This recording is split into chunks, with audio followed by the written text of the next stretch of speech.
Dalawang pin para matanggal yung rocker arm. Ayan, tanggal na.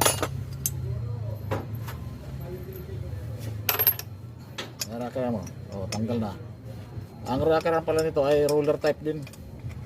Roller type, ano. Tapos ingatan nyo ito, ibalik nyo kaagad kasi yung may mga bulitas na maliit yan. Ay, ano, yung mga stick bearing yan. Kasi pag natanggal yan, mahirapan na kayo magbalik. Yan, ingatan yung mga ano yan. Huwag nyo tatanggalin to. Kailangan dahan-dahan habang nakadikit pa sa salangis.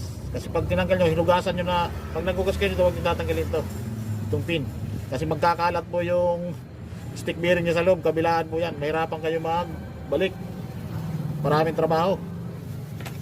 Dalawa po yan. Hindi naman kagad na natanggal yung diwa nung may langis. Pero mas maganda kung iingatan nyo para hindi malaglag yung mga stick bearing na.